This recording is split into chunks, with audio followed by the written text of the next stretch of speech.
back to the second part of our Harmony 101 workshop series. I'm Michelle, the Executive Director of Catholic Notes, and in this video we'll look at strategies to learn your harmony effectively and efficiently.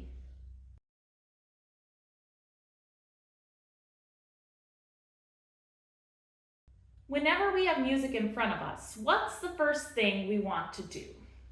Well, from my experience, we want to sing and play the song, of course, starting at the top and simply working our way through it. Now let me ask you this question. Is this the best method to learn a song? Probably not. See, if all we do to learn a song is run through it, our brains will somehow both not learn it and learn it incorrectly. I know that doesn't make much sense, but let me explain. Our brains essentially learn through repetition and in isolation. When you first learned how to add, for instance, your teacher probably taught you a few simple additions at a time, like 1 plus 1 is 2 and 2 plus 2 is 4. You then probably drilled them over and over and over again until they became second nature to you.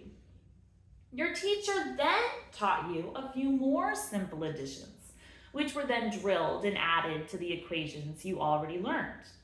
You then started learning rules to help you add larger numbers. After additional time reviewing and learning new rules, you finally mastered addition, which then prepared you to start learning other things like subtraction, multiplication, division, algebra, calculus, and more.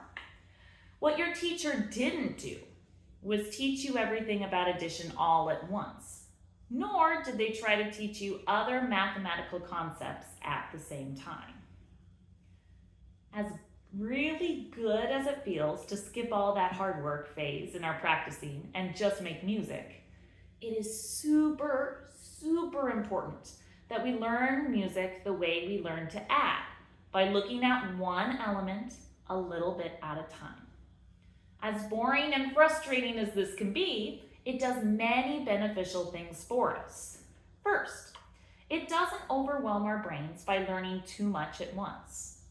By isolating different sections or aspects of music at a time, we're essentially creating drills to help us process and learn. By not overloading our brains learning everything at once, we retain what we're learning far better, even sometimes to memory, whereupon we can rely less on the page of music in front of us and be more present on the music we're creating. If we learn harmonies through this process of isolation and drilling, it will make it so much easier to sing and play them when we add them with the ensemble. While it may feel as though this process takes more time, with isolation strategies, we rarely learn notes or rhythms incorrectly. If we take the time at first to learn the music properly, we'll have more time afterwards to do what we love and sing through the music. Here then are strategies using isolation and repetition to help you learn a harmony.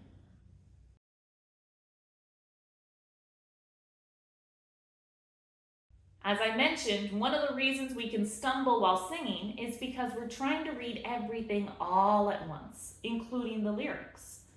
However, if we take just 5 minutes to read through the words on their own a couple times, we will no longer need to focus on them as much while we're singing. As an added bonus, we'll also have a better understanding of the words we're singing.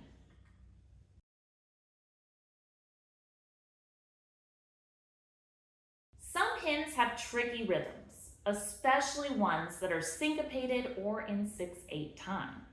So rather than trying to learn them along with everything else, speak the rhythm on its own. If counting is hard for you, there are 2 things that can help. First, if you have an accurate recording, speak the rhythm as you listen to it. Don't sing yet. Give the rhythm its due. That's one of the reasons why we find it so hard to do rhythm, because we don't give it the time it deserves. The nice thing is that if you speak the rhythm along to a recording, your brain will subconsciously start learning the notes as you go. The second thing you can do is to pull out our best friend, Mr. Metronome. As annoying as he can be, Mr. Metronome always keeps us honest. helps us feel the beat as we practice, and makes us discover the moments we are speeding up or slowing down.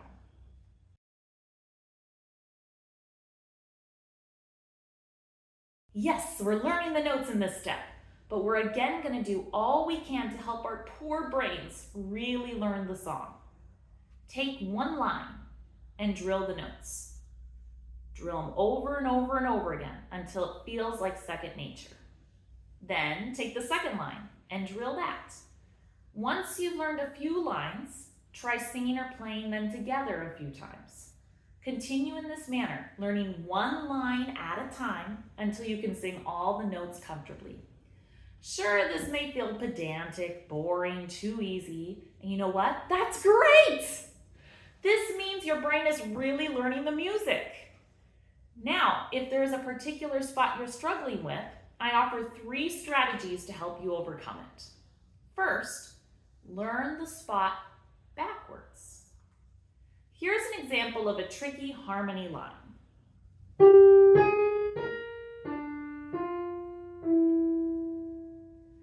Instead of starting at the beginning, I'm going to start to sing the last note of the phrase. Ooh, and again, ooh, and again. Ooh. Now I'll add the penultimate note. Ooh, and again, ooh, and again. Ooh. Let's add the note before that.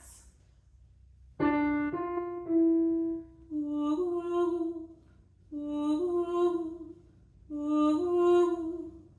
Let's add the note before that.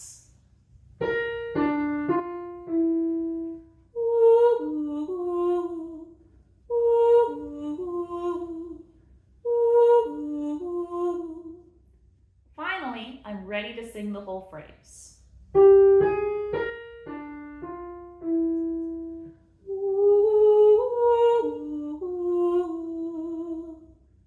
This is how coloratura like me learn their melismas, or passages with billions of notes. And let me tell you, it has helped me learn the most difficult of songs in a short amount of time. The second strategy is to see if parts of it remind you of other songs you know well. The first 3 notes in this example bring to my mind a hymn, When the Saints. When the saints go marching in.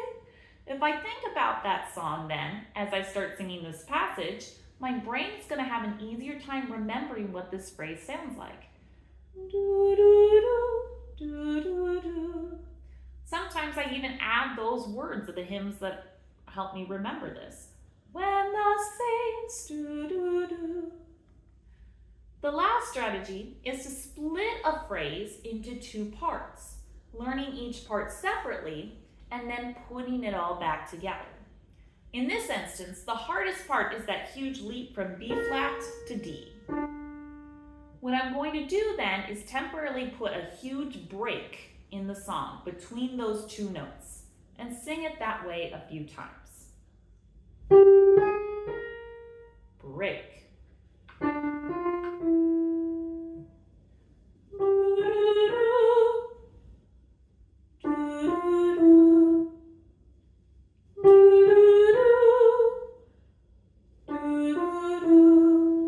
Once I can sing it with the break easily, I'll then remove that break and try the whole thing. Oftentimes, adding a break like that will remove the difficulty of the phrase right then and there. It's another trick we do that helps our brain learn the song. Try using these strategies the next time you learn a harmony, or any song for that matter, and see how it goes. Remember, never learn a song all at once if you have the time to isolate. The more we utilize isolation and repetition, the more our brains will truly learn the music we're singing. Thanks so much, God bless, and see you next week when we talk even more about harmony.